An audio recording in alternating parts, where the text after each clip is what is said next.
Hello, welcome to all of you. मैं चेतन सिंह आप सभी का अपने यूट्यूब चैनल रेड ओवर पर स्वागत करता हूँ।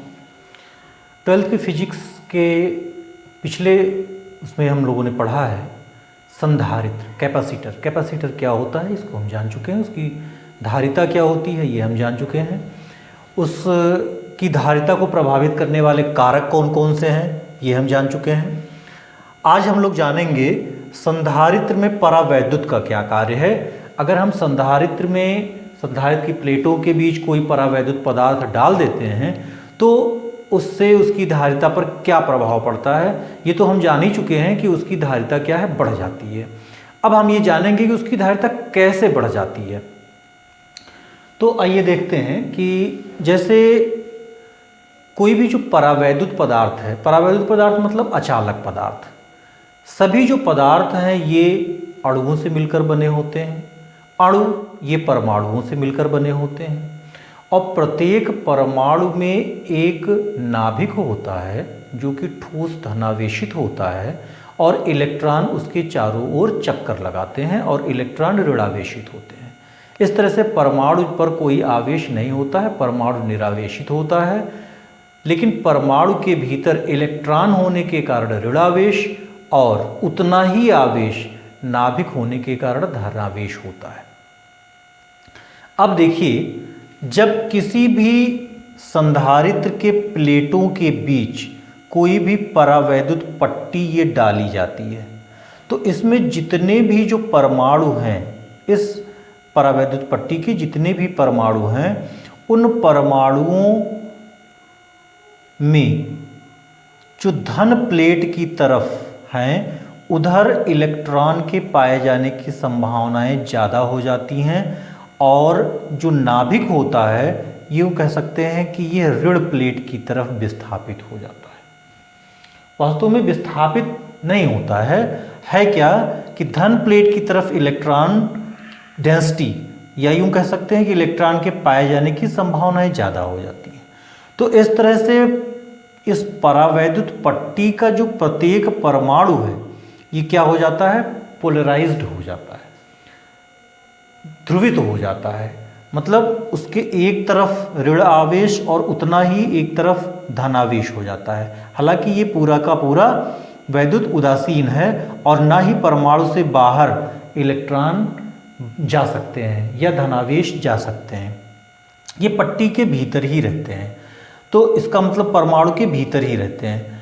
इससे जो एक ये परावैद्युत पट्टी है उस पर धन से ऋण की तरफ, मतलब जो प्लेटों के बीच वैद्युत क्षेत्र है, ये प्लस है प्लेट, ये माइनस है प्लेट, इस प्लेटों के बीच जो वैद्युत क्षेत्र है उसकी दिशा प्लस से माइनस की तरफ है। इसके विपरीत दिशा में, मतलब बाहर अगर प्लेटों की तरफ देखते हैं तो ये माइनस से प्लस की तरफ और उससे कम एक वैद्युत क्षेत्र उत्पन्न हो जाता है। ये जो वैद्युत क्षेत्र है, वैद्युत क्षेत्र उत्पन्न होने के कारण जो इन प्लेटों के बीच टोटल वैद्युत क्षेत्र है उसका मान घट जाता है और E बराबर होता है V बाई डी। E बराबर होता है V बाई डी। आप यहाँ से देखिए E बराबर है आपका V बाई डी। तो E का मान जब घट गया तो E का मान घटने के कारण आपका V का मान घट गया। इसका मतलब प्लेटों के बीच क्या घट गया, वैद्युत विभवांतर घट गया। तो जब वैद्युत विभवांतर घट गया तो C बराबर क्या है, Q बाई V। अब V का मान जब घट गया तो इसी रेशियो में आपका Q का मान घट गया तो हम आवेश को और ज़्यादा दे सकते हैं विभव को उसी स्थान तक पहुंचाने के लिए, और जब हम आवेश को और बढ़ाएंगे तो आपकी धारिता क्या हो जाएगी, बढ़ जाएगी। तो इस तरह से हम ये देखते हैं कि किसी संधारित्र के प्लेटों के बीच परावैद्युत पट्टी रखने पर या परावैद्युत पदार्थ रखने पर उसके प्लेटों के बीच धारिता का मान या संधारित्र की धारिता का मान बढ़ जाता है। ये इसका कारण हुआ कि किस तरह से बढ़ता है। अब हम इसको देख लेते हैं। संधारित्र में परावैद्युत का कार्य आवेश का संग्रहण, function of dielectric in a capacitor, accumulation of charge. परावैद्युत पट्टी के कारण संधारित्र के प्लेटों के बीच वैद्युत क्षेत्र घट जाता है। अभी हमने बताया कि किस तरह से घटता है। परावैद्युत पट्टी के कारण प्लेटों के बीच वैद्युत क्षेत्र का मान घट जाता है, जिससे प्लेटों के बीच विभवांतर कम हो जाता है। यहाँ हमने लिख के बताया आपको, विभवांतर कम हो गया और विभवांतर कम होने के कारण संधारित्र की धारिता ये बढ़ जाती है। तो इस तरह से संधारित्र की धारिता परावैद्युत पट्टी डालने के कारण ये बढ़ जाती है। अब परावैद्युत सामर्थ्य क्या होता है, डाई इलेक्ट्रिक स्ट्रेंथ क्या होता है। डाई इलेक्ट्रिक स्ट्रेंथ क्या है, अब देखिए प्लेटों के बीच अगर हम विभवांतर को बढ़ाते जाएं, प्लेटों के बीच हम विभवांतर को बढ़ाते जाएं, मतलब कि और अधिक हम चार्ज इसको देते जाएं तो C का मान बढ़ता जाएगा। अब देखिए C का मान बढ़ाने के लिए हम इसको चार्ज दे रहे हैं, मतलब इन प्लेटों के बीच विभवांतर बढ़ा रहे हैं। तो जब विभवांतर बढ़ाते जाएंगे तो ये जो आपके प्लस और माइनस जो कि एक ही परमाणु में थोड़ा सा डिस्प्लेस्ड हो गए हैं, ध्रुवित हो गए हैं, ये और तनित होते जाएंगे, मतलब इनके बीच और स्ट्रेस्ड होता जाएगा और स्ट्रेस्ड होता जाएगा।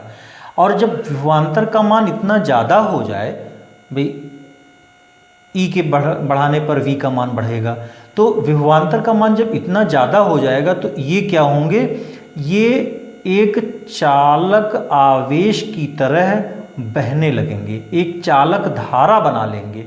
तो जब चालक धारा बना लेंगे तो इसका मतलब कि इनका जो आवेश हो गया ये भंजित हो गया, ये टूट गया। इसी टूटने को ही हम कहते हैं भंजन। इसको, इस प्रोसेस को कहेंगे, ये जो घटना घटी इसको हम कहेंगे वैद्युत भंजन। तो वैद्युत भंजन से पहले जितना अधिकतम वैद्युत क्षेत्र किसी भी डाई इलेक्ट्रिक को दिया जाता है, किसी परावैद्युत को दिया जाता है, ये उस परावैद्युत सामर्थ्य डाई इलेक्ट्रिक स्ट्रेंथ कहलाता है। किसी परावैद्युत पदार्थ के लिए वह अधिकतम वैद्युत क्षेत्र जिसे पदार्थ बिना वैद्युत भंजन के सहन कर सकता है, उस पदार्थ की परावैद्युत सामर्थ्य कहलाती है। अब देखिए भंजक विभवांतर क्या होता है, ब्रेकडाउन पोटेंशियल डिफरेंस क्या होता है। जो आपने मैक्सिमम वोल्टेज लगाया, जो अधिकतम विभवांतर इन प्लेटों के बीच लगाया गया, जिससे कि वैद्युत भंजन होने ही वाला हो, या वैद्युत भंजन बिल्कुल थोड़ा सा अगर वोल्टेज आप बढ़ाएंगे तो हो जाएगा, तो वो जो मैक्सिमम वोल्टेज का मान होता है यही ब्रेकडाउन पोटेंशियल डिफरेंस कहलाता है। उन प्लेटों के बीच का या उस डाइलेक्ट्रिक कांस्टेंट का क्या कहलाता है, भंजक विभवांतर। तो भंजक विभवांतर क्या हुआ, किसी संधारित्र के प्लेटों के बीच वह अधिकतम विभवांतर जिस पर प्लेटों के बीच रखे परावैद्युत पदार्थ के वैद्युत भंजन होने लगता है, भंजक विभवांतर कहलाता है। तो ये आपका भंजक विभवांतर था। आपने परावैद्युत सामर्थ्य जाना और संधारित्र में परावैद्युत का कार्य जाना आपने कि ये उस संधारित्र की धारिता को बढ़ा देता है। अब हम लोग जानेंगे संधारित्र के परावैद्युत पर प्रेरित आवेश, induced charge on dielectric capacitor. अब देखिए हम लोगों ने माना कि ये प्लेट है और ये संधारित्र का प्लेट है, इस संधारित्र के प्लेट पर ये प्लस क्यू आवेश है और ये माइनस क्यू आवेश है। इन प्लेटों के बीच में एक कोई परावैद्युत पट्टी रख दी गई है जिसका परावैद्युतांक कितना है, K। तो इस पट्टी को रखने पर देखिए प्लेटों के बीच जो वैद्युत क्षेत्र है वो E0 है, जिसका डायरेक्शन प्लस से माइनस की तरफ ये दिखाया गया है। और जो परावैद्युत पट्टी हम रखेंगे, परावैद्युत पट्टी में जो वैद्युत ध्रुवण होगा ये प्लस प्लेट की तरफ माइनस होगा और माइनस प्लेट के समीप वाले सिरे पर आपका प्लस होगा, जिससे परावैद्युत पट्टी में प्लस से माइनस की तरफ, मतलब इस वैद्युत क्षेत्र के विपरीत दिशा में एक आंतरिक वैद्युत क्षेत्र जो कि परावैद्युत पट्टी में उत्पन्न होगा, ये ई डैश हम मान लेते हैं। तो इस तरह से इन प्लेटों के बीच जो कुल वैद्युत क्षेत्र हुआ वो कितना होगा, इसकी हम लोग गणना करेंगे। तो देखिए, अगर प्लेटों के बीच या प्लेटों पर आवेश घनत्व सिग्मा है, तो आवेश घनत्व यदि सिग्मा है तो ई जीरो की जो वैल्यू होगी, ई जीरो बराबर आपका हो गया सिग्मा बाई एप्साइलन जीरो, जहाँ एप्साइलन जीरो क्या है, निर्वात की वैद्युतशीलता, और सिग्मा को हम क्या लिख सकते हैं, Q बाई ए। तो हम लिख सकते हैं इस पर आवेश का मान Q है, तो Q by A epsilon zero. ये क्या हुआ, इस संधारित्र के प्लेट के बीच जो वैद्युत क्षेत्र है ई ज़ीरो का मान है। अब डाई इलेक्ट्रिक जो आपने डाल रखा है के परावैद्युतांक का, उसके बीच जो वैद्युत क्षेत्र है वो वैद्युत क्षेत्र आपने लिखा है ई डैश। तो ई डैश जो होगा, आप देखिए प्रेरण प्रभाव के कारण इस पट्टी पर जो धनावेश है इसके समीप वाले पट्टी पर ऋणावेश है।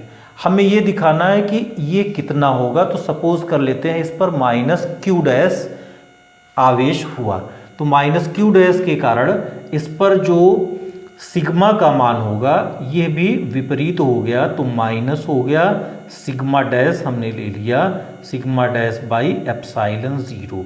तो ई डैश बराबर आपका क्या हो गया, minus sigma dash by epsilon zero. ये हम लिख सकते हैं माइनस, इस पर चार्ज है आपका Q dash by A epsilon zero.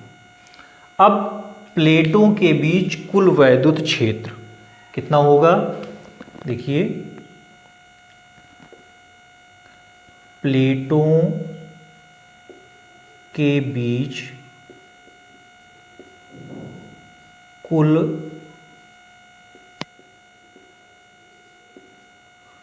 वैद्युत क्षेत्र, कुल वैद्युत क्षेत्र को अगर हम ई से लिखते हैं तो ई आपका ई ज़ीरो और प्लस ये ई डैश इन दोनों के योग के बराबर होगा। दोनों का हम मान रख दें तो आपका हो गया Q by A epsilon zero minus ये आपका हो गया Q dash by A epsilon zero, और इसे हम लिख सकते हैं Q minus Q dash by A epsilon zero.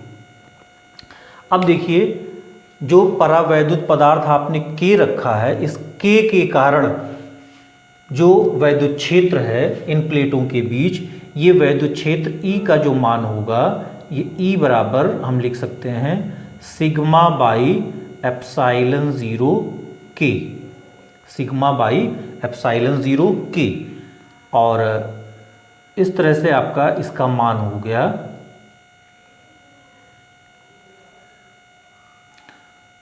Sigma आपका हो गया Q बाई ए, तो Q बाई ए हो गया और एप्साइलन ज़ीरो हो गया आपका, ये K हो गया।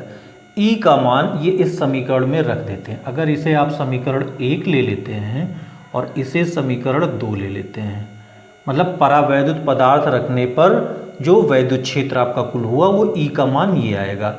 अब इन दोनों समीकरणों से हम क्या लिख सकते हैं, आप देखिए Q by A epsilon zero के, ये इक्वल हो गया, ये इस समीकरण 1 के बराबर हो गया आपका Q minus Q dash by A epsilon zero.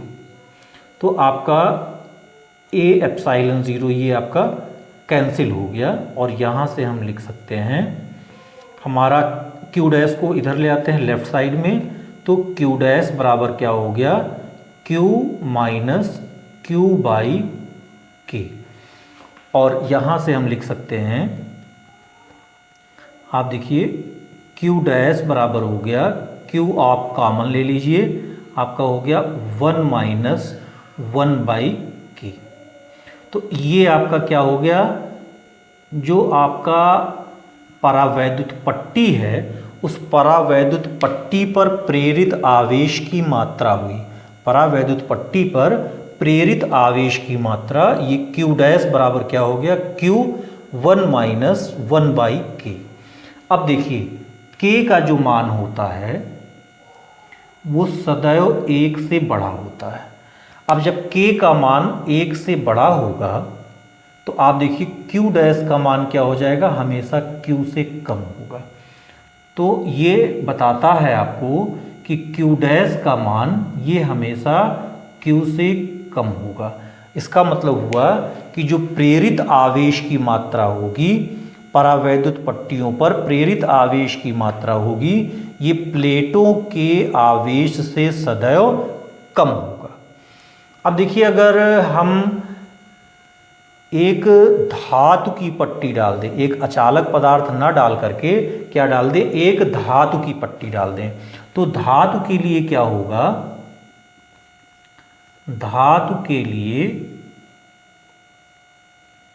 आपका k का मान हो जाएगा इनफाइनाइट। धातुओं के लिए परावैद्युतांक का मान आपका इनफाइनाइट होता है, k का मान आपका हो गया इनफाइनाइट। तो 1/इनफाइनाइट का मान 0 हो गया। तो इसका मतलब हुआ कि ऐसी परिस्थिति के लिए आपका q डैश ये q के बराबर होगा। इसका मतलब परावैद्युत पट्टी, अगर हम एक चालक पदार्थ डालें, एक धातु का पट्टी यहाँ अगर डालें, तो प्रेरण प्रभाव के कारण जितना q पर यहाँ मात्रा उतना ही माइनस q पर यहाँ वैल्यू आ जाएगी। लेकिन k का मान इनफाइनाइट होता है तो वो एक चालक की भांति व्यवहार करने लगेगा, वो एक संधारित्र नहीं रह जाएगा। संधारित्र की धारिता हम तभी बढ़ा सकते हैं जब इन प्लेटों के बीच एक हम कुचालक पदार्थ रखते हैं जो कि डाई इलेक्ट्रिक कहलाता है, एक परावैद्युत पदार्थ कहलाता है। तो इस तरह से हम लोगों ने जाना कि संधारित्र में जो परावैद्युत पदार्थ है, यह परावैद्युत पदार्थ रखने पर हम चालक की धारिता या संधारित्र की धारिता ये बढ़ा देते हैं। आवेश, तो ये प्रेरित आवेश का जो मान हुआ वो q बराबर हो गया 1-1/k। और इसी से रिलेटेड हम लोग ये जानेंगे कि संधारित्र की धारिता पर परावैद्युत का प्रभाव क्या पड़ेगा। Effect of dielectric on the capacitance of a capacitor. अब बाय थ्योरेटिकल हम लोगों ने जाना कि संधारित्र की धारिता ये बढ़ जाएगी। भाई कोई भी परावैद्युत पदार्थ डालने पर ये जो ध्रुवण जिस तरह से होता है, इस तरह से वैद्युत क्षेत्र का मान घटता है। वैद्युत क्षेत्र का मान घटाने के कारण V का मान घट जाता है और उसको और बढ़ाने के लिए हम आवेश की मात्रा और बढ़ा सकते हैं। इस तरह से संधारित्र की धारिता हम बढ़ा सकते हैं। अब आइए इसको हम मैथमेटिकल देखते हैं कि कैसे होता है। देखिए मान लेते हैं कि ये जो प्लेट है, इस प्लेट का क्षेत्रफल A ले लेते हैं। प्लेटों का क्षेत्रफल A ले लिया और प्लेटों के बीच की दूरी ये हमने D ले लिया। मान लेते हैं कि प्लेटों के बीच की दूरी D और प्लेटों का क्षेत्रफल ये A हो गया। तो ठीक है, प्लेटों के बीच वैद्युत क्षेत्र ये E0 जो आपने लिया है वो कितना हो सकता है। देखिए यहाँ हम लिखते हैं प्लेटों के बीच वैद्युत क्षेत्र। प्लेटों के बीच वैद्युत क्षेत्र, ये प्लेटों के बीच वैद्युत क्षेत्र E0 हो गया आपका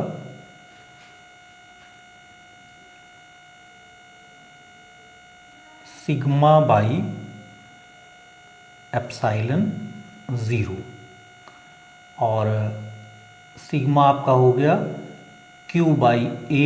प्लेटों का क्षेत्रफल हमने A लिया है तो Q बाई A एप्सिलॉन 0। ये उस परिस्थिति के लिए है जब प्लेटों के बीच कोई पट्टी नहीं रखी जा रही है। और प्लेटों के बीच जब पट्टी नहीं रखी जा रही है उस समय अगर विभवांतर हम V0 मानते हैं तो E बराबर हो गया, E0 बराबर हो गया V0 बाई D। और यहाँ से हम क्या लिख सकते हैं, V0 बराबर हो गया आपका E0 इंटू D।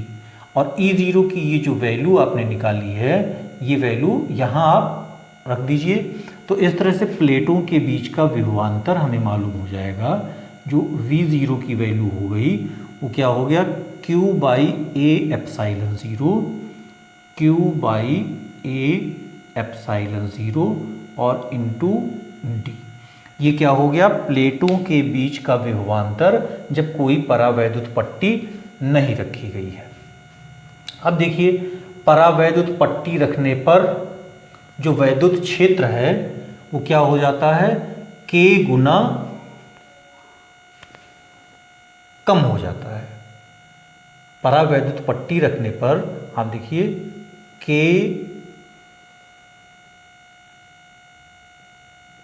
परावैद्युतांक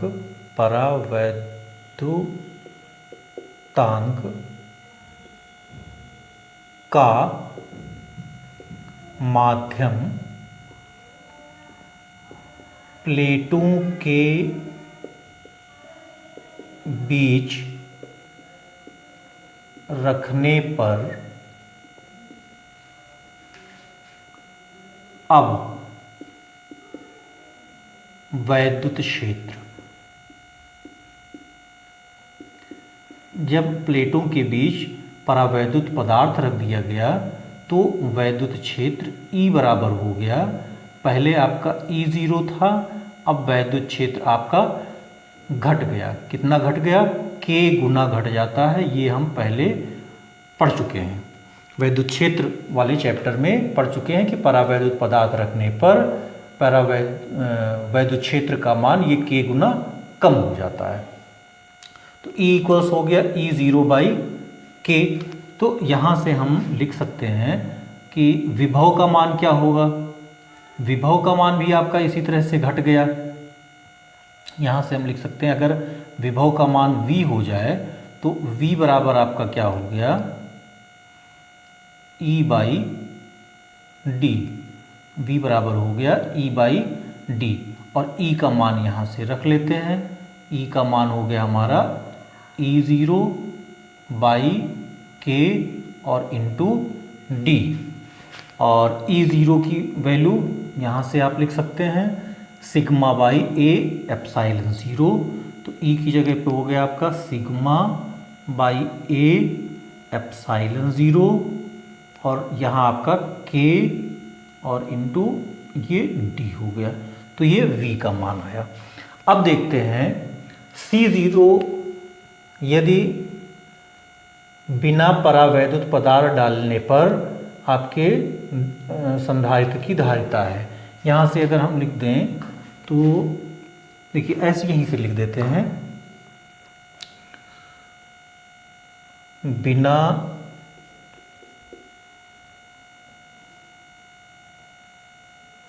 परावैद्युत माध्यम के, परावैद्युत माध्यम के संधारित्र की धारिता, संधारित्र की धारिता, जब परावैद्युत माध्यम हम नहीं डालते हैं तो उस समय धारिता ये C0 अगर लेते हैं तो C0 बराबर क्या हो गया, Q बाई V। तो Q बाई V0 हम यहाँ से ले लेते हैं।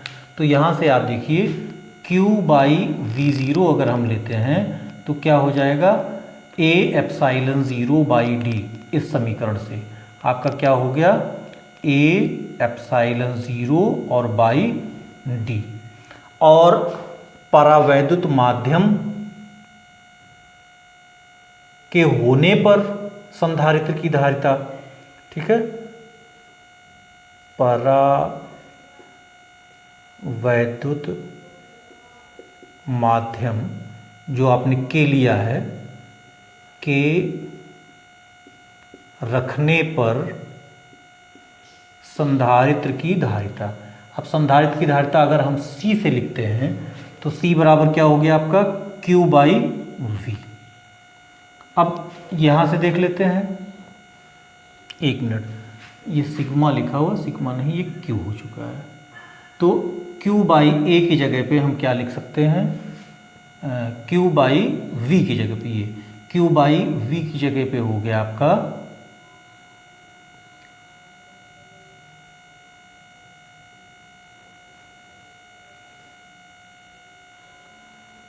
Q by we.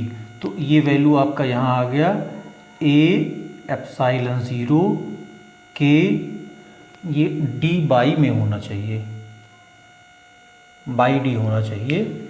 जैसे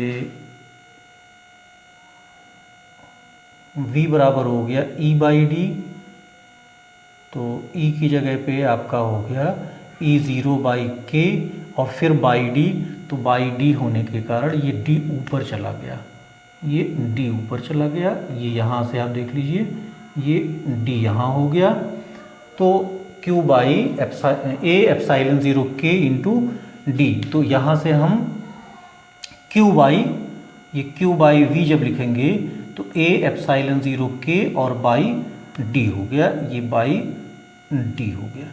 तो ये हो गया जब परावैद्युत पदार्थ नहीं डाला गया है उस समय संधारित्र की धारिता, और ये जब परावैद्युत पदार्थ डाला गया है तो उस समय संधारित्र की धारिता। अगर दोनों को हम डिवाइड कर लें तो C बाई सी ज़ीरो हम देखें क्या होगा, आपका C का वैल्यू है A एप्साइलन ज़ीरो के और बाई डी, और सी ज़ीरो आपका ये है 1 बाई सी ज़ीरो। तो हम लिख सकते हैं कि ऐसे इनटू कर दें तो इसको उल्टा करके लिख दे रहे हैं D by A epsilon zero. तो ए एप्साइलन ज़ीरो कट गया और डी आपका कट गया, तो आपका क्या हो गया सी बाई सी ज़ीरो, ये इक्वल्स टू बी के। इसका मतलब हुआ कि परावैद्युत पदार्थ रखने पर संधारित्र की धारिता क्या हो गई, के गुना बढ़ गई। हम लिख सकते हैं C इक्वल्स टू बी के सी ज़ीरो। तो बाई मैथमेटिकल भी इस बात को हम बिल्कुल क्लियर समझ सकते हैं कि किसी संधारित्र के प्लेटों के बीच की धारिता, जब हम उसमें परावैद्युत पदार्थ के माध्यम का परावैद्युत पदार्थ डालते हैं तो माध्यम की धारिता क्या हो जाती है, के गुना बढ़ जाती है। तो ये जो आपके टॉपिक थे, ये संधारित्र पर परावैद्युत का क्या प्रभाव पड़ता है, मतलब परावैद्युत पदार्थ माध्यम प्लेटों के बीच रखने पर क्या होता है, संधारित्र की धारिता बढ़ जाती है। किस तरह से बढ़ जाती है ये आपने जाना।